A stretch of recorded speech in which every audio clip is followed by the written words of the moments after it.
Hey, what's going on, guys? This is Joe Joliker with Greenwood Roof Services. We're here today to walk you through a post-storm snow removal process. Matt Clark's going to take you through some of the step-by-step procedures that we would go through if we were on your roof. Matt. Hey, Joe. Basically, guys, when we mobilize to an event to do a post-storm procedure, whether it's snow removal entirely or just clearing drainage, there's some basic approaches that we take every time. First is that we set up a safety perimeter so that once you access the roof, our guys are contained to a perimeter that keeps them compliant with OSHA. We clear away the area in front of the roof hatch or the roof access door to make sure that there's safe footing. And then we move forward to what we would consider a basic approach, clearing the roof drains, clearing out the areas around RTUs, making sure that any drifting snow locations are addressed. So kind of like what we talked about in the proactive approach, we would implement some of those things in advance, the job hazard analysis, a safety plan, making sure everybody understood what we were going to do in all of those situations, how we were going to access the roof.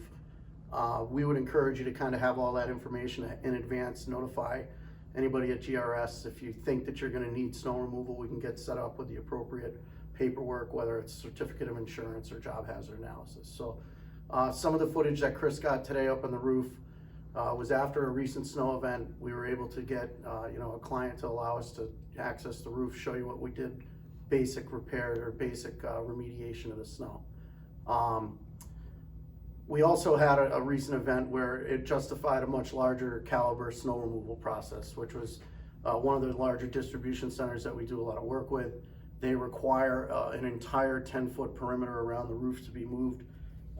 In that case, we actually mobilized a day ahead of the storm, had all of that job hazard analysis in place, notified the customer where we were going to be setting up, got the materials that we needed as far as snow removal equipment and safety equipment on site, did all that prior to the storm so that during the event or the day after the event, we were able to get on the roof, and it was not really a fire drill. It's more of a planned process so that everybody is on the same page and we're able to execute it safely. So some of the things Joe can tell you about here now is basically once we go through these snow removal remediation scenarios, there are basic stuff that are what we consider roof accessories that can be incorporated into the building, or safety or roof accessories that don't just help during the winter, that can actually help or be a benefit to you guys later in the year, spring, summer, and fall, that sort of thing. Yeah.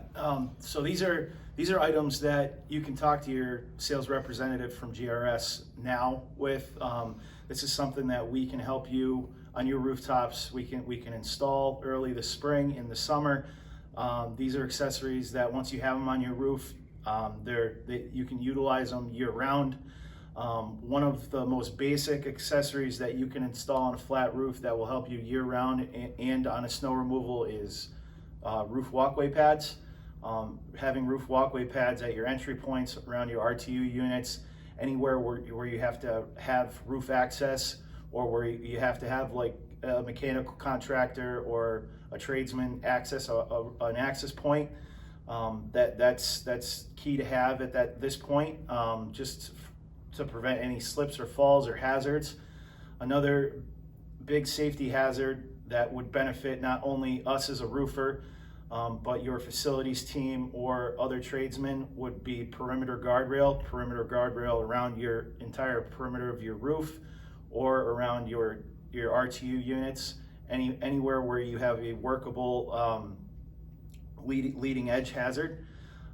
Those are simple installs that we can do now, leading into the spring, summer, or fall, that would help you year round, and they could be utilized year round. So last significant snowstorm, we had over 24 inches of snow. Greenwood was able to establish an emergency snow removal process on a Sunday afternoon on a 1 million square foot building. Matt's going to tell us a little bit about the situation. Thanks, Joe. The scenario that we were in was actually a large storm, like you mentioned. We knew in advance. We were actually set up with the client. We had the proper paperwork in place as far as certificate of insurance and job hazard analysis. So what we did was we mobilized prior to the event. We were able to get our guys on site, get the equipment on site, and they were able to access the roof immediately after the storm moved out. So in this case, we had a documented inspection report that was provided by the customer, and it was a structural engineer who provided the snow mitigation criteria. In this case, it was a 10-foot perimeter around the edge of the roof, so we had some increased safety requirements that we had to comply with.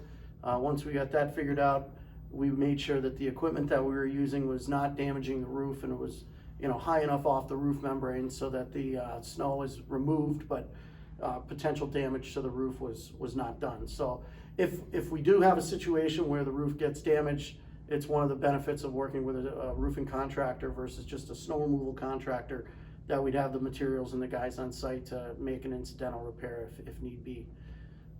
In this case, they, like I said, it provided an engineered report. That report documented the locations of where the snow needed to get removed.